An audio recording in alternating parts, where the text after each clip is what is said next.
is KSCO Pet Radio for another Sunday afternoon. Good afternoon, everyone. I am David with a cold Coursey, along with Laura Pakis. Hi, Laura. Hi, David. We're having a good time today. We have such wonderful guests, and our next guest is Bonnie Harlan.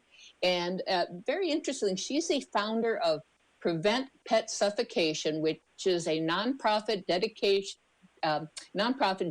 to spreading public awareness on suffocation dangers that pets face from chip bags and other food packaging.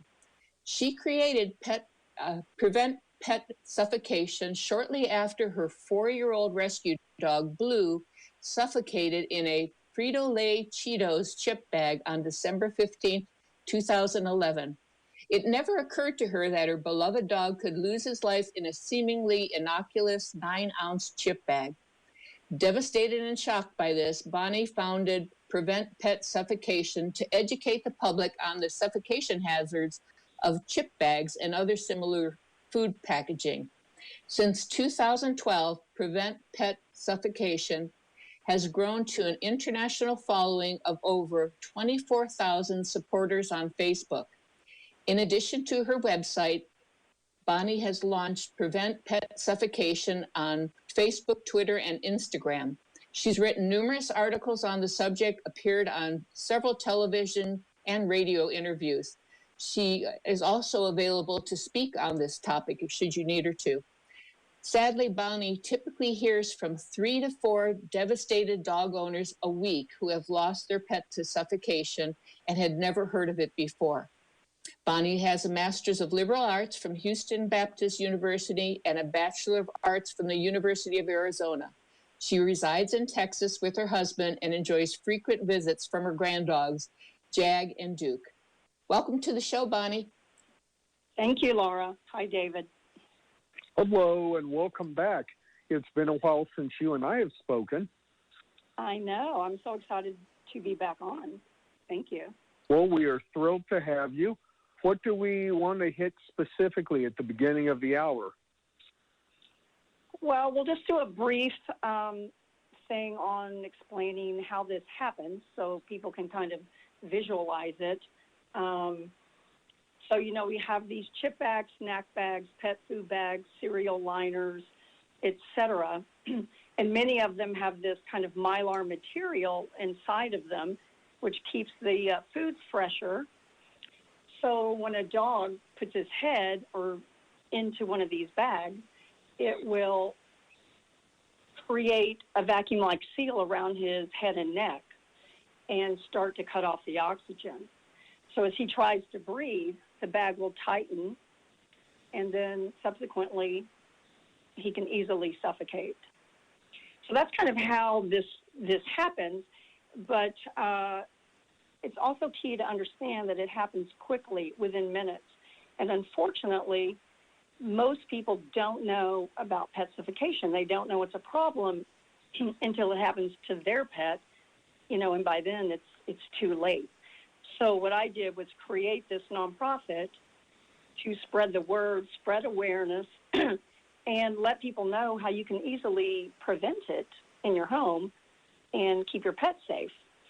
So it's not complicated. It just takes a little vigilance and understanding that it happens to everybody, whether you're home or not. It happens to every type of dog or cat. It doesn't matter their size or their breed or their age. No animal can win a battle against the lack of oxygen. So that's kind of a brief synopsis of pet suffocation. What I wanted to let you know is that with the holidays coming up, you want to be a little more vigilant because, as people start going back to work and as you have more company coming over and more activities, people tend to get a little more distracted and not necessarily pay much attention to what your pet may be doing in those few minutes. So there are things you can do to prevent pet suffocation and then also be extra vigilant, at the holidays. So some of those include really the obvious, cutting up these chip bags. Whether it's a chip bag, a snack bag, a cereal bag, when you're done, cut them up, throw them away into a trash can that is safely secured behind a counter. I suggest serving your chips and snacks in bowls so you don't have these bags laying around on your coffee table. Keep your trash can tightly closed, your kitchen pantry door closed. I personally don't allow my pet to roam around freely when I'm not home. So you might consider crating when you're gone. And the other thing is be sure and tell your family, your friends, your pet sitters, your house sitters, all about pet suffocation. So anyone that's around your animal in any length of time, they're going to want to know the same safety precautions to take. So they certainly should know them. Yeah. Yeah, they certainly should know all that. Laura, questions? Well, when I first heard about this, I thought, it seems so rare. But then I read your bio, and you're saying how many people call you in a week, and is it getting worse, or is it starting? Are people starting to become more aware, Bonnie? Well, it's actually starting to, I think, happen a little less frequently because I've been doing this 10 years, and I might do a Facebook post that reaches 50, 60,000 people. So it really is starting to take hold here in the States, but also internationally as well. So people are finding out about it more often, but it's a big world, right? So we really do have some amazing followers that share, all of our posts, but we still have to stay on it because even though you might know about it, you might not necessarily be taking the precautions that you should. And, that's what's key. So we really do want to see a downturn in this. I still do hear from people quite often. They'll typically Google it when they find their pet in distress or deceased, and that's how they, find me.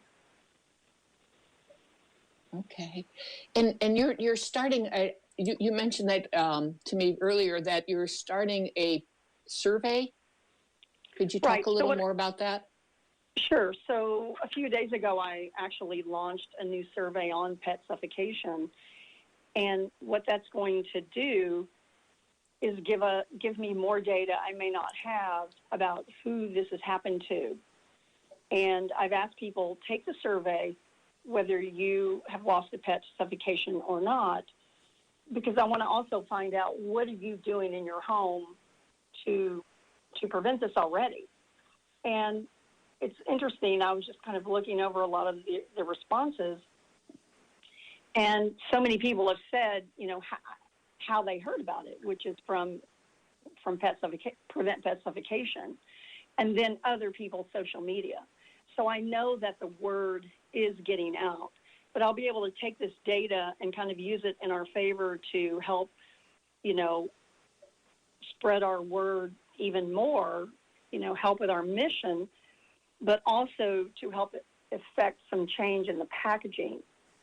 And, I don't really have control over that, but it's going to help us, try and make that change. For example, getting warning labels put on these snack bags and chip bags. That seems, well, we were just reading about a law being passed or hoping to be passed for xylitol and putting a warning on that. So hopefully they will start doing this for the bags too. Right. I mean, it's simple, right? Some people will say to me, oh, well, dogs can't read. Of course not. They can't read, but people do and can read. And we are the ones that need to know so we can take care of our pets. And so the more we have out there to get it into people's mind, oh, this is an issue, and I'll personalize this a little more. I've been doing this 10 years, and I actually had an incident in my own home 2 weeks ago And it literally scared me to death. I've had a lot of company in this summer, and a couple of weeks ago I had some relatives, and I'm thinking to myself, everybody knows what I do. They know about pet suffocation. I've told all my friends, my family, etc. But anyway, there were people here. We went to dinner. I crated my dog before I left. He has a beautiful crate. It's got a lock on it, and I actually put this 15-pound weight in front of it just because I'm that paranoid. And we went to dinner, and I set my alarm. We went to dinner, and I got a call that my alarm had gone off at my home, which can only mean that probably my dog must have gotten out. So I couldn't get out of that restaurant fast enough, and it took us 15 minutes to get home. I walked into the house, and it's true, my dog got out of his crate. He banged on the lock so much that it loosened, and then he pushed that door open, even though there was a weight in front of it, because he's a 40-pound dog. And I saw him. He saw, when I walked in, I saw him. I was like, oh, great. Okay, he's fine. And then on the floor in my den was a chewed-up bag of almonds. Well, it wasn't my bag of almonds. And I realized he had gone down to my lower level into one of the guest rooms, gotten into a relative's suitcase, took out a bag of almonds. I didn't know it was there, brought it back up, and luckily he just chewed into the whole bag. So he ate all the almonds, but he didn't get into a bag. He just ended up chewing it. So when I saw all of that, it was kind of another little nightmare for me. And I realized, I didn't give the speech that day. Hey, everybody, shut your bedroom door, make sure there's nothing in your suitcase. So that's just how quickly this can happen. My dog has not gotten out of his crate. He loved it. He's been going to this particular crate for 2 years. So what I tell people is you just don't know. That's why we always have to be prepared and check everything before you walk out the door. That makes so much sense. Scary story. That is so scary listening to. I know. Everything seems to be fine, and then you find out it's not fine at all. Right. And, my husband's always saying, no, you don't need to set the alarm. And I said, no, I do, because, see, that's what set it off. He went by the motion detector inside the house. And luckily, we weren't that far away. But that's how quickly things can change. So, I'm going to use it as a teachable moment, because even someone like me who practices this daily can still get into trouble. Well, yeah, and I'm thinking, you don't normally mention to your guests, like, if you have any bags in your, your suitcase. I mean, it's something that I wouldn't have thought to even think about, but I will now. I mean, I'm so glad that you brought that up, because everybody kind of packs stuff in their suitcase, but you never think about saying, close your door, don't let the dog in. Right. Yeah, oh, I'm sorry. Ooh. And so as the holidays come up and we end up having more visitors, that's just something you have to remind yourself, and and just tell your guest, please don't keep food in your purse or your suitcase or your backpack in your bedrooms, and shut them every time you walk out to them. I mean, we all have had dogs slip in and out of a room and we didn't even know it. So that's just a cautionary tale. Yeah, that is.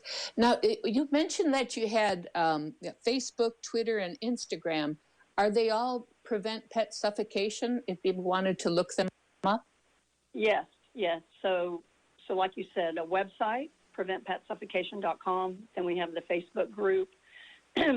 We're on Instagram, Twitter, LinkedIn, and then YouTube as well.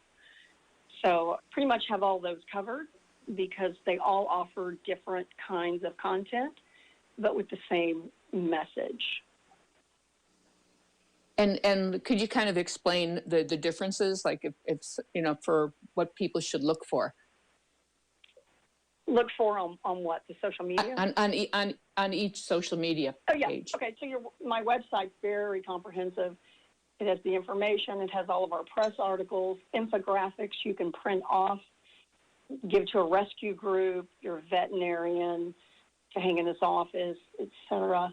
It has a blog that I do and post quite frequently on. We also have the memorial photos on it, and it's beautiful. I have a photo of all the dogs that, I've logged in that we've lost, and, it's close to 1,000 so far, and it's a beautiful tribute, but it's a lot of really innocent faces looking at you, but that just kind of honors them. And then on Facebook, that really has a lot of, whenever we lose a pet, I post it on there. It's turned into also a really important support group for those who've lost their pets. And then I put other, postings on there as well, like podcasts and things like that. Instagram is, of course, more photos, more just like don't do this or do that, or, check this out, check that out type of thing. It'll refer back, go to our website, go to our Facebook page, etc. YouTube is all just different videos. Our PSA is on there, lots of other ones that we've done as well, and some that a lot of the news stories I've been on. And then Twitter is, an abbreviated version of getting this message out with links and posts and so forth. So it all serves a purpose. But you're going to find the most content on the website. And our petition is on there. We have an online petition to Frito-Lay to add the warning labels to the chip bags. The survey is on there. I would encourage anyone to take it. And it would really help us. And then we have all the tips on what to do and how to, keep your pets safe. What is the URL for all this material, or the URLs? Well, so the website is preventpetsuffocation.com. On Facebook, it's also just put in Prevent Pet Suffocation. And Instagram's the same thing, and as well as Twitter. And then you can find it on, as well as YouTube. On Twitter, we are at 4U2Blue. The letter 4. But they're easy. Yeah. So I also want to take a second to talk about wildlife, because even though we're talking about cats and dogs and birds and things in your own home, the other really important thing to consider is wildlife, because these feral cats and stray dogs and so forth, they get into our landfills, the parks, beaches, campsites, alleyways, etc. And people have discarded their trash. But if you haven't cut these bags up or torn up a box or ripped through a yogurt container or a cheese ball container, these animals can get into it. And I've seen way too many videos and news stories of, a fox or a squirrel or a bear running around with a container or a bag over its head.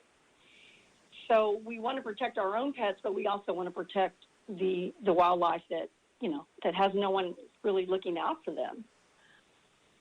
So that's just something to keep in mind when you're camping or you're biking or you're at the beach, etc., or having a picnic. All of these things are important.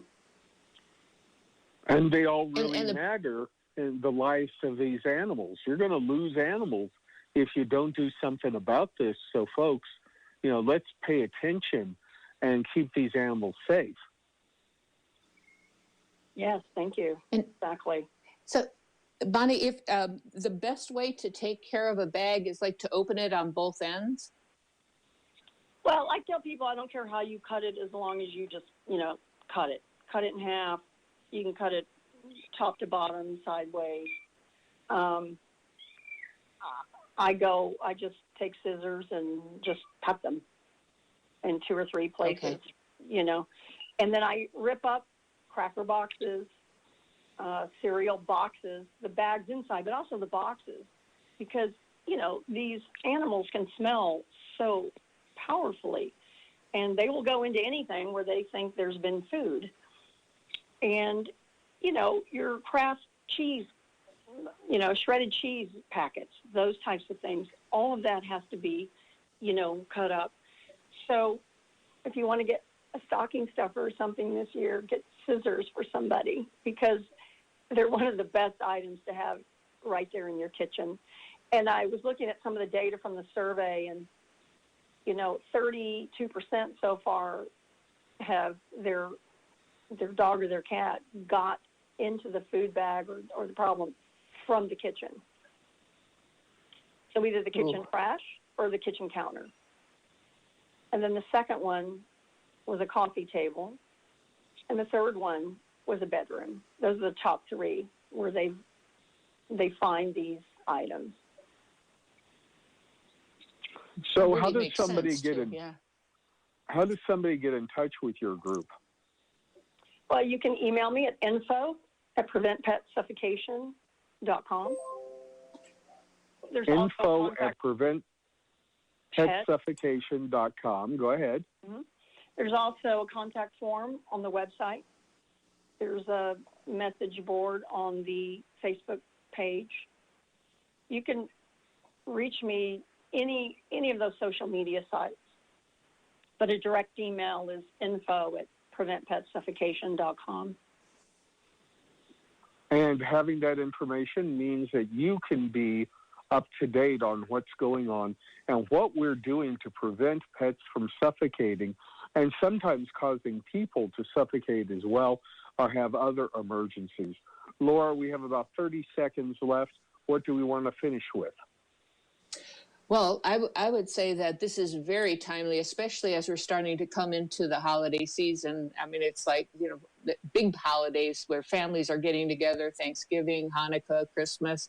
It's maybe even keep one of Bonnie's posters kind of on your refrigerator or something. So as people are sitting up and helping with the food, they can, it'll kind of be a good reminder for everybody to be aware that or maybe leave scissors out or do something so that people are a little more aware during this time. Well, anytime, but especially when you have a lot of family and guests that you normally can't control very easily, so that everyone is aware of this. I really, really appreciate you being on the show, Bonnie, and sharing this information. It's so important. Well, anytime. I love it. I appreciate it. And y'all are wonderful advocates. Thank you. Okay, thank you. Well, Bye-bye. we appreciate it. As we said, it's KSCO Pet Radio. I'm David. That's Laura. And we'll be back in about 2 minutes with more of our program. Stay with us.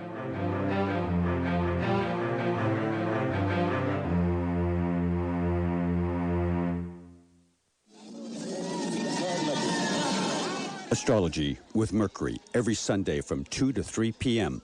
Give me a phone call. All you have to know is the time of the day you were born, month, day, year, and location, and I'll do your astrological chart here in the center of the universe on KSCO. And remember, you are the center of the universe.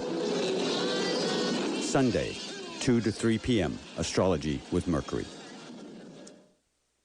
This is Brandon Johnson. My name's Chris Hurst. My name's Ron Powers. We have a brand new radio program called Wake the Bear Radio. Wake the Bear Radio is about empowering people, about waking people up. And California has been asleep way too long. It's getting people out of the cave. Wake the Bear Radio is on Tuesday nights, 8 to 9. We want to clarify the issues, Activate we the people, and bring a message of hope.